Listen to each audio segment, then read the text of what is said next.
Many people are trying to figure out exactly what to do about the gun violence in this country, as we've had many mass shootings as of late over the year. Over the past 10 years, we've had 288 shootings, mass shootings, school shootings, compared to just 5 in combination of Canada, the UK, Germany, and Japan. One country with 288 compared to 5 with 4 other countries. This was pointed out by AOC just the other day when she was grilling a gun lobby representative, I should say. And she's right when she said that it is an international embarrassment.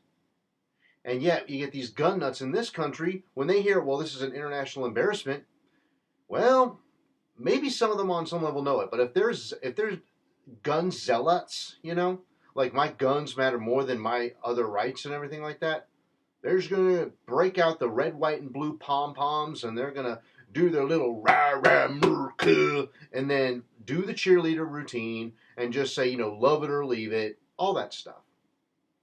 Because they think that any gun regulation would infringe on their Second Amendment rights. And as we've said on this show, and many other people on other shows have stated, the Second Amendment does not guarantee individuals the right to bear any kind of arms they want, totally unregulated guns. That's not what it says. Let's go over the language one more time. It says, a well-regulated militia being necessary to the security of a free state, the right of the people to keep and bear arms shall not be infringed. You got to look at the proper context. First thing they're talking about is a well-regulated. Well-regulated. I know the right, and I know libertarians really hate the word regulation and regulated, but hey, unless you want your gun blowing up in your face, or unless you want your food poisoning you, unless you want your air to be so toxic that it kills you, and so on, you need regulations. That's just the way it is. You gotta have it. So, trying to go after everybody's guns by direct confiscation is mission impossible. I think we all know that. Mandatory buybacks, yet another mission impossible. You try to go door to door to take their guns, you're going to be met with the working end of those guns. That's just the reality of it. So what can we do? Well, we tried an assault weapons ban from 1994 to 2004. The Bush administration just let that expire. But Mike Papantonio and Farron Cousins just did a segment, I believe it dropped today. I can put a link to it in the bottom. It's actually a pretty decent interview that suggests, and this is where I first heard it. I don't know if they first came up with this, but this is where I first heard it. But I think it's a fantastic idea. And it goes to what I said about treating gun ownership like driving. And that is, what if we had gun liability insurance, right? You basically make it mandatory for gun owners to purchase insurance. And I think that's a tremendous idea.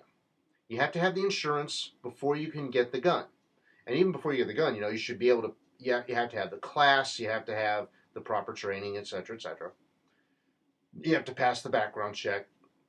And first getting the insurance could work in that it covers a periodic training course, okay, to make sure you brush up on how to use it, when to use it, when not to use it, how to stow it, how to take it apart and clean it, how to holster it, when to use it, when not to use it, how to keep it out of the reach of other people, and all that stuff. Just all the necessary stuff you would need to be safe with a firearm.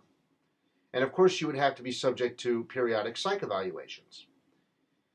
Well, having insurance in this respect could cover all that stuff, right? And now that I think about it, right, I was thinking about this earlier today. This could be a way for us to maybe get universal health care in a way. So if you were to talk to the lobbyists and the execs of these insurance companies, you could bring up this suggestion and go, hey guys, if you pawn off your health care coverage plans to us, so the taxpayers can do it and they can have health care free at the point of service, we'll give you a replacement for that. Firearms insurance. And because so many people in this country are so zealous about their guns, I don't think they'd hesitate to get the insurance just to have their guns. That's how much they love them. So this is easy money for insurance companies at the end of the day, because as long as they own that weapon, they must carry that insurance. And if for whatever reason they don't carry it and they have the weapon, guess what? Just like the car can't be moved out of the driveway, you can't take the gun out of its safe place. You can't remove it from its box. That would have to be the law. And you can't use your gun, you can't lend it to anybody or anything like that until you get proper insurance. Now, of course, they can't deny you. That would be the good part. And here's the thing. How they pawn off the costs, we can let them figure that out. How badly do you want your guns, guys? Do they matter to you more than just a few extra bucks you'll have to spend every month for insurance to have the weapon? Nobody's saying you can't buy it. Nobody says you can't buy the weapon. But it's going to take a few more hoops to jump through in order to get it. You got to have the right training. You got to have the right mental and physical discipline. You've got to go through periodic psych evaluations. And your physical can be tied to whether or not you have a weapon. So if your doctor discovers, hey, you might have Parkinson's here. You might have Alzheimer's or something like that. Oh boy, well then, I'm afraid you're gonna not be able to use your gun anymore. Sorry. But if you're that far down that rabbit hole, well then, obviously you can't be trusted with a weapon, right? But I think it would be a great tool to try to get to universal health care as well as deal with the gun issue. Because like I said, this is easy money for insurance companies. All they got to do is offer plans based on the different types of firearms. And all this really serves is coverage for people who get shot. Okay? Now you could, in a universal healthcare exchange here, say, okay, we're going to have a no-compete clause. So in other words, if you're somebody who has universal healthcare, as you would be being a citizen, but you get shot by somebody, well then taxpayer money doesn't pick up the tab. The money coming from the insurance company does, from the person who shot you, because they have to carry that insurance just to have the thing. I think that's fair. I think that's more than fair. But other than that, it's like an automobile insurance. If you want to minimize the cost of universal health care on top of this, you could also say, hey, car insurance, the government won't cover car accidents if the other party is liable. If they're not liable, well then it can be covered under universal health insurance. There's a whole bunch of these things that you can work out to where supplemental insurance can still exist, but anything from the basics just to keeping up with your health towards, dental, vision, hearing, surgery, hospital stays that aren't related to gun violence, things like that. It almost sounds like it's trying to, I love this saying, it's the only one I can think of right now. What's his name? Walter Matthau in JFK once described this incident about the Warren Commission picking that shit out of pepper. That's kind of what we're doing here in a way, but you're still leaving room for corporate competition, and you're getting universal health care out of it if such a deal goes through. Something to think about. Because if it's mandatory to purchase that insurance, because it's not mandatory now ever since they repealed that portion of Obamacare to purchase private health insurance, but it would be mandatory to purchase gun insurance if you own a gun, or even before you can go buy a gun. The first thing you have to do is buy insurance, and you have to let them know what kind of gun you want. You have to let them know what you're going to use it for. You have to go through all the proper testing. You have to take the class, etc., before you can get it. That's how that would work. So I honestly think this would cut down on gun violence a lot in this country.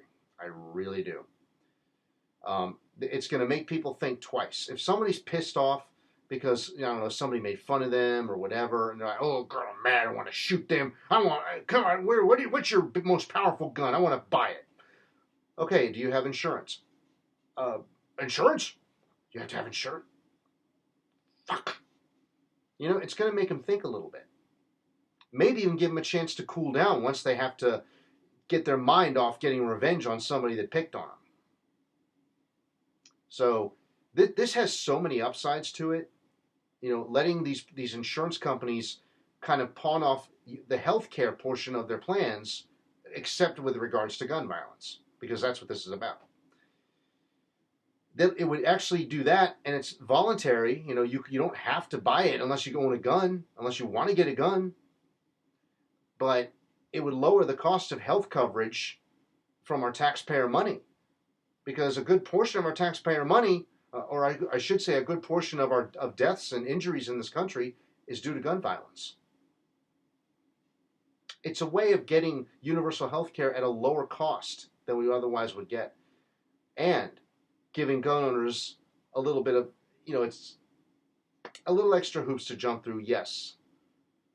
But it'll be worth it in the end, right? I mean, the more responsible you are with your gun, the lower your rate can go down, the way some car insurances work.